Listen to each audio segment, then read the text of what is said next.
जब गलत को गलत कहने की हिम्मत तब नहीं थी तो आज किस बात का रोना है। लोकतंत्र की दिन दहाड़े हत्या करने का काम मोदी सरकार ने किया है और आत्मसमर्पण उन लोगों ने किया है जिनको लोकतंत्र का प्रहरी बनना चाहिए। लोकतंत्र के प्रहरी बनने के बजाय लोग अपना रोना रो रहे हैं। किस बात का रोना है, किस चीज का रोना है। निकाल फेंका है आपने 143 सांसदों को राज्यसभा और लोकसभा से। क्या ये उस जनता की अवमानना नहीं है? क्या ये गलत नहीं है? क्या ये डिबेट नहीं है? और डिबेट का मुद्दा मोड़ा जा रहा है, डिबेट को भ्रमित किया जा रहा है। और अगर खून खौलता है तो मणिपुर पर खौलाइए खून को, बेरोजगारी पर खौलाइए, महंगाई पर खौलाइए, आर्थिक असमानता पर खौलाइए। और अगर तब नहीं खोलता तो खून नहीं, ये पानी है, चुपचाप बैठ जाइए। और ये मैसेज जितना मोदी सरकार के लिए है उतना ही इस देश के चरण चुंबक मीडिया के लिए है।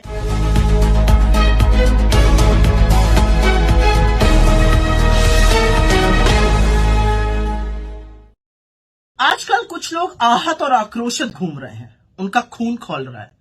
लेकिन खून किस बात पे खौल रहा है? और खून तब क्यों नहीं खौला जब 750 किसानों की शहादत हुई न्याय की लड़ाई लड़ते हुए?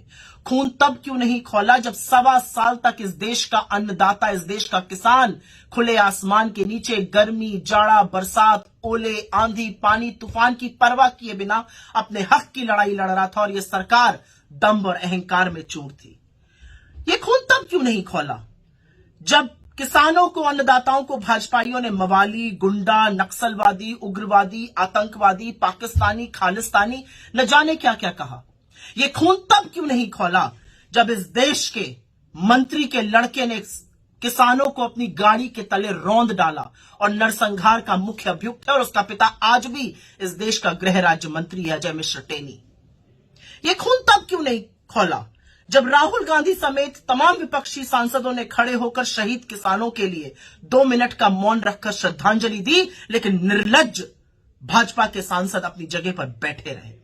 यह खून तब क्यों नहीं खौला जब इस देश की सबसे होनहार जाट बेटियों को पार्लियामेंट से कुछ कदमों की दूरी पर सड़कों पर घसीटा गया, रौंदा गया, बूटों के तले मारा गया, पीटा गया, गालियां दी गई। उनका क्या दोष था?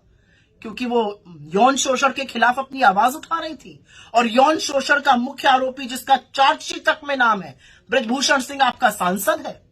ये खून तब क्यों नहीं खौला जब मणिपुर में 2 औरतों को नग्न आदमखोरों की भीड़ ने घुमाया? ये खून तब क्यों नहीं खौला जब सामूहिक दफन की तस्वीरें सामने आई और उसमें से एक महीने का बच्चा था मणिपुर में? ये खून क्यों खौल रहा है? ये आहत और आक्रोश लोग क्यों हैं? क्योंकि राजनीति करनी है। क्योंकि मुद्दा तो यह है कि 143 सांसदों को निलंबित करके लोकतंत्र की दिन दहाड़े हत्या करने का काम मोदी सरकार ने किया है और आत्मसमर्पण उन लोगों ने किया है जिनको लोकतंत्र का प्रहरी बनना चाहिए। लोकतंत्र के प्रहरी बनने के बजाय लोग अपना रोना रो रहे हैं। किस बात का रोना है, किस चीज का रोना है। जब गलत को गलत कहने की हिम्मत तब नहीं थी तो आज किस बात का रोना है। क्या आरोप, क्या गलत किया है विपक्ष ने? 15-15, 20-20 लाख लोगों की नुमाइंदगी करता है एक लोकसभा का सांसद। निकाल फेंका है आपने 143 सांसदों को राज्यसभा और लोकसभा से। क्या ये उस जनता की अवमानना नहीं है? क्या ये गलत नहीं है? क्या ये डिबेट नहीं है? डिबेट ये है और डिबेट का मुद्दा मोड़ा जा रहा है, डिबेट को भ्रमित किया जा रहा है। असलियत यह है कि संवैधानिक पद पर बैठे हुए लोग जब गरिमा से, शालीनता से, कर्तव्यपरायणता से अपना काम करेंगे तो उनको वो सम्मान मिलेगा। अन्यथा पलटकर तो हम भी कह सकते हैं, क्योंकि हमारे अध्यक्ष दलित हैं, उनका एक महंगा मफलर ओढ़ लेने से आपको दिक्कत है। क्योंकि वो दलित है, आप उनको बोलने नहीं देते हैं। कहने को तो हम भी बहुत कुछ कह सकते हैं। लोकतंत्र में 143 सांसदों का निलंबन, बड़े बड़े बिल को पास करा लेना, लोकतंत्र की दिन दहाड़े हत्या, सुर्खी और हेडलाइन ये है। बाकी सारी बातें जबानी जमा खर्च है, बाकी सारी बातें मुद्दों से ध्यान भटकाने की साजिश मात्र है। और अगर खून खौलता है तो मणिपुर पर खौलाइए खून को, बेरोजगारी पर खौलाइए, महंगाई पर खौलाइए, आर्थिक असमानता पर खौलाइए।